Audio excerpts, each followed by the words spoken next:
మహాకవి కాళిదాసు, అసత్య హరిశ్చంద్రుడు, నన్నయ్య, తిక్కన, అల్లసాని పెద్దన్న గారి గురువుగారైన సరస్వతీపుత్రుడు శ్రీ రాచమల్లు గారికి కొన్ని విషయాలు వివరణ ఇస్తున్నా. బీసీ లోన్ల గురించి మాట్లాడుతూ అన్ని తెలుగుదేశం కార్యకర్తలుగా ఎమ్మెల్యే గారు ఇస్తున్నారని మాట్లాడావు.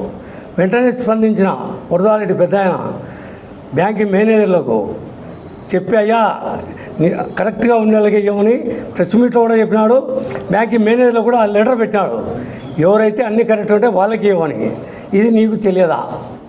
జగనన్న కాలనీ భూముల గురించి ఎమ్మెల్యే గారు అసెంబ్లీలో 700 కోట్ల అవినీతి గురించి మాట్లాడిన దాని గురించి సుమారు గంట సేపు వివరణ ఇచ్చావు. దానిపైన అధికారులు రాచమల్లు గారు మచ్చలేని మహారాజుగా తేల్చారని నువ్వే చెబుతున్నావు. మరి నేను జైలుకు పంపడానికి పెద్ద ఆయన ప్రయత్నిస్తున్నాడని ఎందుకు భయపడుతున్నావు? గత ప్రభుత్వంలో ప్రొద్దుటూరులో అధర్మ పాలన 4 పాదాల్లో జరిగిందని ప్రజలందరికీ తెలుసు. నీవు అప్పుల్లో కూరుకుపోయావని, తినడానికి బియ్యం లేక సోరు బియ్యము ఎర్రగడ్డ కారం తింటున్నామని ప్రొద్దుటూరు ప్రజలందరూ అనుకుంటున్నారు. నీకు ఎక్కడా ఒక సెంటు స్థలము లేదు. ప్రస్తుతం నువ్వు కాపురం చేసిన చిన్న గుడిసె మిద్దెలో ఎలాంటి ఆస్తులు లేవని చిన్న ఇంట్లో కాపురం చేసిన అనుకుంటున్నారు. రాచమల్లన్న గారు, నీ దగ్గర 100 కోట్ల డబ్బు ఉంది, ఎకరాలు భూమి ఉంది. కానీ నీవు ఏమీ లేదని నటించకపోతే వైఎస్ఆర్ పార్టీ కింది స్థాయి నాయకులు నిన్ను కాకులు పొడిచినట్టు పొడుస్తారని భయపడి నీవు నటిస్తున్నావని ప్రొద్దుటూరు ప్రజలు అనుకుంటున్నారు. అది నేను చెప్పింది కాదు. పెద్ద ఆయన ఎమ్మెల్యే గారి గురించి బుద్ధి మన్నగిచ్చిందని అబద్ధాల నాలుగని విమర్శిస్తున్నావు. నీకు పదవి పోవడం వలన, పవర్ పోవడం వలన నీకు చిన్న మీదడు చిట్టి ఏమి మాట్లాడుతున్నావో నీకే అర్థం కావడం లేదు. మాజీ ఎమ్మెల్యే గారికి నా చివరి కోరిక, మీరు కాణిపాకం దగ్గరికి వెళ్ళి వైఎస్ఆర్ ప్రభుత్వంలో నేను ఎలాంటి అక్రమాలకు అవినీతి పాల్పడలేదని, ఎలాంటి ఆస్తులు సంపాదించలేదని నీవు తడిపట్టలతో ప్రమాణం చేస్తే అప్పుడు నిన్ను ప్రొద్దుటూరు ప్రజలు, నియోజక ప్రజలు అర్చిస్తారు, సంపూర్ణంగా నమ్ముతారు.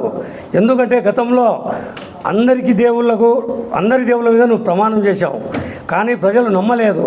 కాణిపాక వినాయకుని మీద ప్రమాణం చేస్తే సర్వనాశనం అయిపోతారని పెద్దలు చెబుతున్నారు. గతంలో బీసీలను నువ్వు ఎప్పుడైనా కూర్చోబెట్టుకున్నావా? ఇప్పుడు నీకు బీసీలు, ఎస్సీలు, మైనార్టీలు గుర్తు వచ్చి నీ పక్కన కూర్చోబెట్టుకుంటున్నావు. అన్నదానం నేను బతికినంతకాలం అన్నదానం చేస్తామని ఆ రోజు వాగ్దానం చేశావు.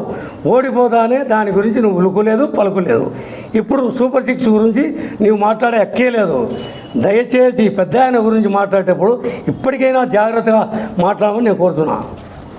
పొద్దుటూరు మాజీ శాసనసభ్యులు రాచమల్ల శివప్రసాద్ గారు ప్రెస్ మీట్ పెట్టి పొద్దుటూరులో 3 కౌన్సిలర్లు సొంత గూటికి వచ్చినారని సంకలు గుద్దుకుంటున్నాడు.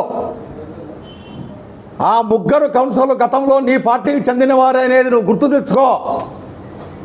ఆ కౌన్సిలర్లు తెలుగుదేశం పార్టీలోకి ఎందుకు వచ్చినారో, తిరిగి నీ సొంత గూటికి ఎందుకు వెళ్ళినారో పొద్దుటూరులో ఇది ప్రశాస్తంగా ఉంది. ప్రశ్న, తెలుగుదేశం పార్టీలో అవినీతికి, మట్కా, క్రికెట్, జూదాలకు తావు లేదు అనే విషయము పొద్దుటూరులో ప్రజలందరూ గ్రహించి గత ప్రభుత్వాన్ని గద్దె దింపి తెలుగుదేశం ప్రభుత్వాన్ని నంద్యాల వర్ధాల నీతి పరుడని గెలిపించినారు. ఇది ప్రజల యొక్క తీర్పు. కొంతమంది కౌన్సిలర్లు మట్కా, క్రికెట్ బెట్టింగ్ చేసేవారు, వారు తిరిగి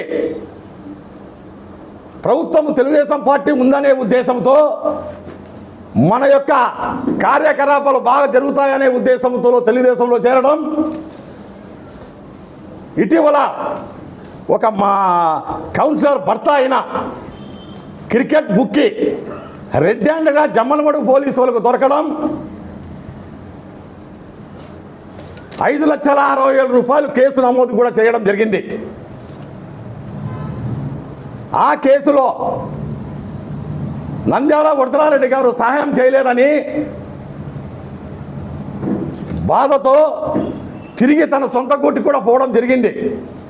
ఎప్పటికైనా నంద్యాల వరదరారెడ్డి ఈ తప్పుడు పనులకు మనకు సాయం చేయడు, ఈ పార్టీలో మనకు విలువ లేదు, గత ప్రభుత్వంలో ఉన్న వారికాడికి పోతే మనకు స్వేచ్ఛ ఉంటుంది, సహాయాలు ఉంటాయి అనే ఉద్దేశంతో పోయినారు.